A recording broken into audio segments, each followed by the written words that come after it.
Hey everybody, and welcome back to Trekyards. I'm Captain Foley. And I am Carl Coggins, but are we really, Stuart? Oh, that was going to be a plot twist. Am I? I might be a transporter clone or some such. Or a changeling, or a time clone, or alternate reality, or from the Kelvin timeline. Possibilities. Many things. Yes. Or you're just a Packard spy. What? Today we're going to talk about the plot twist in episode 2 of Lower Decks Season 2, which, of course, is Kayshawn, his eyes open, where Boimler, the Boims, he gets transporter cloned like Riker did to form Thomas Riker. So we got a new Boimler here. One came up in the shuttle, one came up via the transporter, and apparently the clone stayed on the Titan. But I know that you've got thoughts on this. A lot of people do, and I kind of want to hear your idea about this, because you think there's a little bit of a twist to something happening. Well, it's funny because this sort of thing would be an end of season 1 for most shows. Like, oh, that's enough of a twist. It's episode 2. You know what I mean? It's such a big moment, but it is played with the sense of, oh, it's happened before, and it will happen again, possibly. Well, first of all, reactions-wise, I mean, it was fun. Semi-telegraphed, but it was better to be semi-telegraphed in dialogue, at least put it in your brain, than just out of the blue, because then it'd be like, oh, what are you doing? So I thought, relatively well-constructed, if a bit odd, the demotion and payoff, the end of it.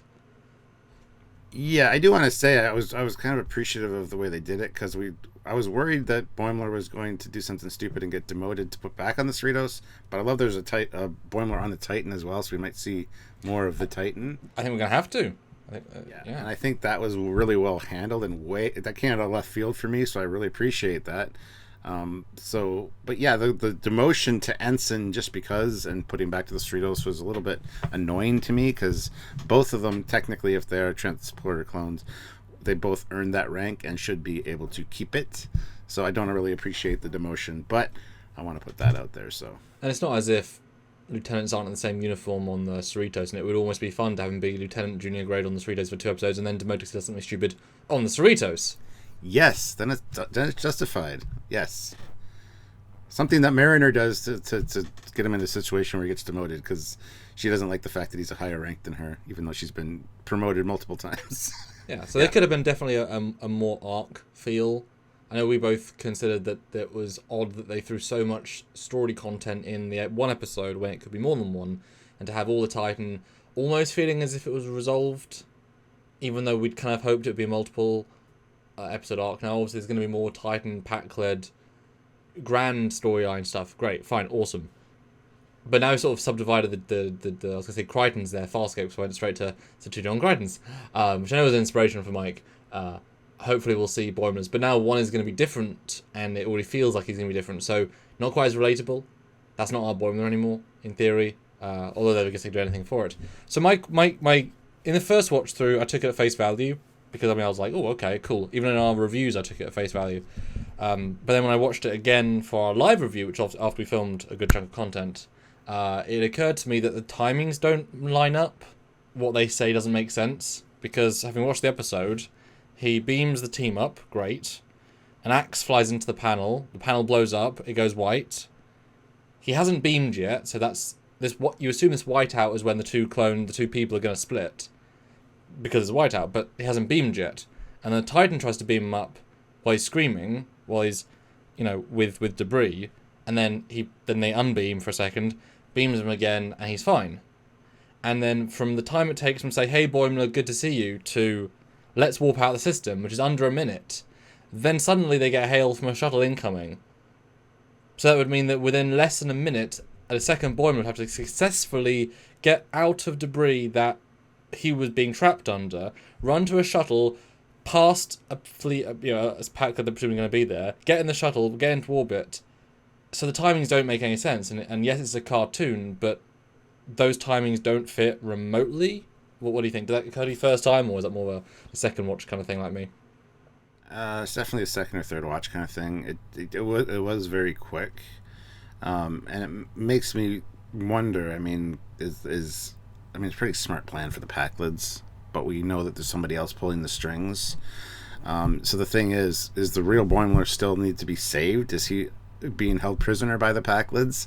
And this is actually a replacement Boimler to infiltrate the Titan, because there could be 3 Boimlers at this point, one of which is clearly a plant to put in to get on the Titan. So I don't know. I mean, it would make sense that Boimler still needs to be saved, the real Boimler. You know what I mean? So 1 transporter clone, 1 prisoner, and 1 duplicate spy. That's a bit too far-fetched for me, but that'd be kind of cool, the Boimler trio. I think it's more likely that the second Boimler was sent up there, because the Titan's been, as they sort of say in the episode, constantly fighting, constantly doing badass things. You assume against Packleads because of the current threat. The higher force would notice that, and so, you know, you'd like to think, just like with the Jem'Hadar, there's always 1 Vorta on every mission to kind of keep track of them, or 1 on every ship. So you'd think there'd be 1 controlling force on this planet helping to rally the troops. And so if they're working out what's happening, you know, because they're in the mine for a good number of minutes, and so maybe they work out and plan. I mean, obviously we know who they are, so going beyond that's kind of whatever. But just the timings don't make sense, and even if Boimler was meant to beam up with the first beam up, he wasn't that effect. Yeah, it just doesn't edit correctly. And the fact the ship was also very damaged, the shuttle, wasn't explained, because it came down perfectly fine. I doubt the Packleads, while in an emergency, we must get the intruder, would also say, let's also hit and disassemble the shuttle in the next 2 minutes. And even if they're under attack, they weren't being chased. That wasn't the impetus of the scene, it was just, it's a bit damaged, stuff's flying off it, you know, and they also beamed him out of the shuttle. It was and given the fact that the other Boimler already acted differently, implies that's not him, because they acted differently for very little reason. Yeah, I mean, Thomas Riker made sense. He was on the planet for years. So, yeah, I totally get that. I thought that was strange as well. A lot of people have speculated that as soon as you become a transporter clone, it affects your personality. I don't buy that for a second. That's interesting. I mean, if it is somebody that doesn't really know Boimler, he definitely seems more competent already. Just the way he speaks to Riker, and the fact he wants to change his name and stuff, he just feels like a different person. And it didn't make sense for me for that reason. Like I said, Thomas Riker was on the planet for years, and had to deal with, you know, the fact of losing Deanna and, you know, never being rescued or whatever. So it makes sense that there's a lot of personality change between Riker and Thomas Riker, but literally a minute or 2. Yep. 1 minute separation. A 1 minute escape. Yeah. The escape wouldn't have changed Boimler at all had he had actually been able to escape. So I mean, if you say that maybe he, again, the timings don't work in any of these situations, but if he had to find a way to get, like, brave the bravest of the brave to get the debris off him, to then kill Packleads, to then destroy a thing, to, like, if they'd said on the Titan, sir, we're detecting massive explosions on the planet, and then the other Boimler comes in and says, oh, I managed to destroy the entire colony, sir. I was like, this guy just beamed screaming, this guy destroyed the entire planet. Huh. Like, then you could argue, okay, he made a choice that changed his personality. But if you look at it, yeah, because, I mean, he's having to basically go murder spree to get out, and that will change somebody. You know, I don't know if he's ever even shot anybody to kill. By that point, he's still, you know, just at the academy, give or take. But if you take it as he wasn't really Boimler, the second Boimler, then the 2 of them being in the briefing room makes sense, or the captain's ready room.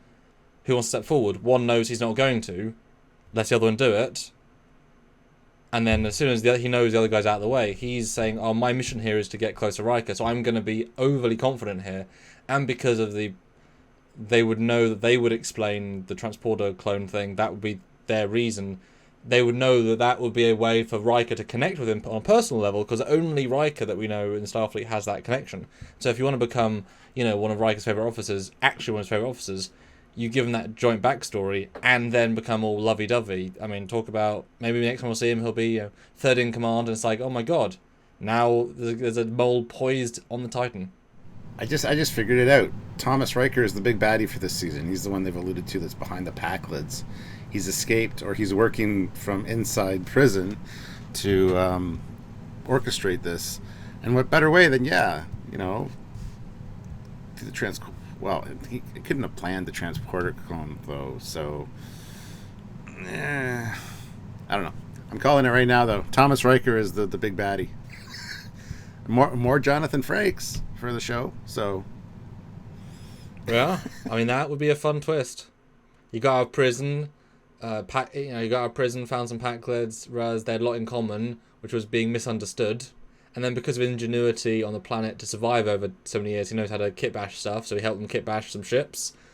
And then take over the universe. Damn. Sorry, Mike, man. We did it. We worked it out. it's going to be the shadowy figure, much like Future Man from Enterprise, and it's going to be revealed that it's Riker. And then it's cool. We get more Jonathan Frakes, and I'm sure he'd love to do that. So, I mean, it makes perfect sense, and it's something that nobody would really... Except you, Stuart. But also it's telegraphed because Transporter Clone, explicitly part of the storyline. True, but Thomas Riker, people are like he's in jail or he's in... Well, he was in jail 15 years ago. Yes, true. We literally know nothing. But yeah, so I'm dubious about where it is because Mike is such a clever guy and his team are. I mean, let's not give full credit to him, obviously it's a team, but the team is so clever and it's a cartoon, but all they'd have to do would be add a couple of lines to imply more time passing or whatever. Like, I can't give a reason. It's only a 22-minute cartoon to give that sort of plot hole. Like, it feels... I mean, come on. We guessed the Tide of Ock thing from Discovery Season 1 extremely quickly because of the poor planning and construction. This feels like a poor construction or deliberate trick because it's so in your face and moved on from that unless you really go back and watch it, you don't take the subtext. It's kind of opened up a whole new can of worms for me. Like, I didn't really... I've heard people speculating about him being an infiltrator and not actually the real Boimler, but it actually makes a lot of sense. There's either 3 Boimlers, one of whom is captive by the Packlids. This is a fake, or Thomas Riker's in behind it all. That'd be great. Yeah, and if it is 2 Boimlers, where the plot hole is withstanding, hopefully we'll get cut back to other Boimler. He'll raise to the ranks, he'll kick some butt. Well, they'll not make our own Boimler look too stupid because they're the same person with only 1 minute different experiences. That's really a shame if that's all it took. But hopefully it's a good... hopefully it's just literally trying to be a window into the other side of the story with that, having your cake and eating it too. Because we want to see more Riker, we want to see more Titan, we want to see more of those uniforms, we want to see, because the Titan might bump into Worf on the IKS, whatever, and through Boimler we can enjoy those stories. So it's a... Hopefully, hopefully there's a plot hole and we can just look past it and hopefully it'll be fun rather than a Packard spy. That's fun too. Well, guys, let us know your ideas. If you think it's just a transporter clone, just innocent, or if it is actually something more devious and just plotting, let us know in the comments section down below. Love to hear your theories and thoughts. And by all means, click that like button, subscribe to the channel. Obviously, click the notification bell icon to all, and join us for the lives and help us out that way as well. We love interacting with you guys as a community and having real-time interaction with you. So the lives are a fun way to do that. But yeah, I mean they're almost the most fun we have, apart from just talking to you. Chill, Stuart. Yeah, it's all fun, but. Sort of pick your brains and have your thoughts, and yeah, it's fun. But of course, if you want to support this channel, I mean, look how much content we do during the new shows. It's a lot. It's all free. We don't have anything behind a paywall. So anything you can do to help is essential to let us keep going. Via the super chats during those lives, join the channel again during those lives, or Patreon, or PayPal. All the links are down below. Or of course, buy stuff via Eaglemoss or Teespring or TeePublic. There are lots of great ways, and each one helps us in its own little way. So take a look at the links down below, and of course, just tune in for the next video. That's right. So until next time, I might be the real Captain Foley, but I might be a transporter clone. And Commander Cockings, and at the very least, we're not the puppets, because there are many versions of us. But I can at least say we're not puppet us. That's true. So until next time, guys. See ya.